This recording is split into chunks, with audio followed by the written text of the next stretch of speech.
The Pulitzer Prize for Fiction announced 2 winners earlier this week, and I'm going to give you 3 reasons why they got it wrong. And no, one of them isn't that they Margaret Atwooded all over the Bernardine Evaristo of it all. Reason number 1, trust. The Pulitzer Prize for Fiction is awarded for distinguished fiction published during the year by an American author, preferably dealing with American life. Distinguished, adjective, meaning very successful, not arguing with that part. Authoritative, that word certainly doesn't mean simplistic and timid, commanding great respect. With trust, Hernan Diaz has improved upon the writing of Bret Easton Ellis. I know a lot of people love this novel, but it's predictable. The conversation around capitalism was about as perceptive as claiming that ovens are warm. I can confidently confirm that they are indeed warm, but I don't need 400 pages and 4 different perspectives to confirm it. I know this book has a slight feminist tint to it as well, and maybe you enjoyed it because of that. That's fine, but let's be fair, it's pretty basic. You can like basic books. It's okay to like basic books. Plenty of people love Taylor Jenkins Reid, but nobody is suggesting that she should win the Pulitzer. Surely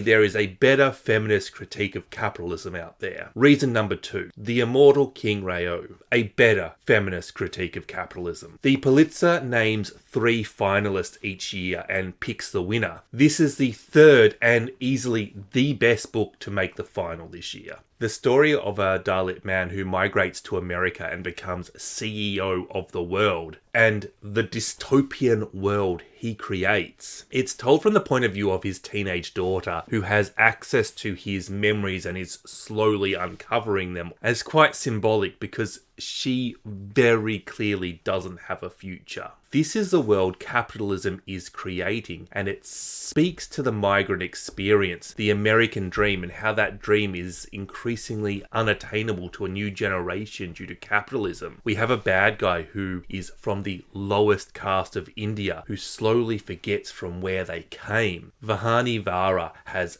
demonstrated her understanding of capitalism to such a superior extent. Who doesn't enjoy a good literary dystopian novel? Isn't that everybody's second favourite genre? Well, that and historical fiction. This novel is fantastic and would have been a deserving winner, and is in every way a better novel than Trust. Reason number 3. And I know what a lot of you are thinking. You're thinking I'm going to say Demon Copperhead. I guess if you have subscribed to this channel, do it. There are free cookies. You will know that I found it a little bit predictable because it was too closely based upon a Dickens novel that I knew too well. But I can objectively say that it's a good book and subjectively think that it's not very good. The truth is that readers don't like good books all the time. Sometimes good books just have bad timing, and sometimes they just don't do the specific things that you enjoy in a book. Demon Copperhead, give it the prize, don't give it the prize, I don't mind. Reason number 3 is the Pulitzer's ongoing issue with sexism. I know it's a big thing to say that one of the most prestigious literary awards out there is sexist, but the Women's Prize did it 30 years ago to the Booker. Prior to this award, the last 8 Pulitzer Prizes had 7 men and 1 woman winning the prize. Since 1990, it is 10 women to 22 men, and over the entire history of the Pulitzer, it is 64 versus 31.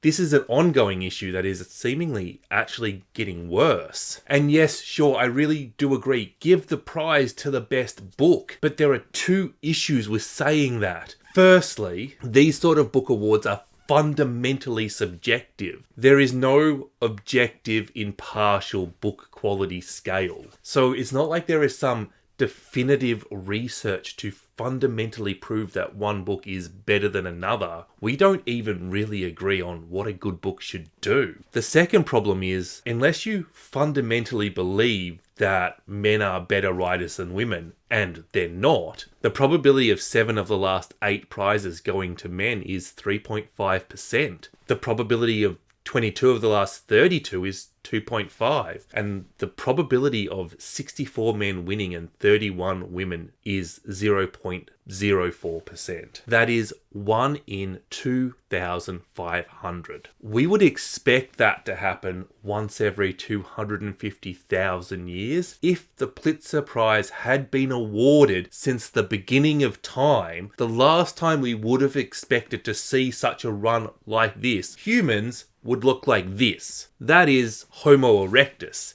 Our species wouldn't have evolved. That's how long ago it is. Unless there is an outstanding book by a man, just award it to the woman. Fix up this ratio. Fix up the sexism. Even up the ledger just a little bit. It's a joint prize. Surely you could just have awarded it to Barbara Kingsolver. I'm sure a lot of you will have read Trust and Demon by now, and you can agree or disagree with me, but if you take anything out of this video, I really hope that you go out and you read yourself The Immortal King Reu. It is a fantastic book. And subscribe. Bye bye.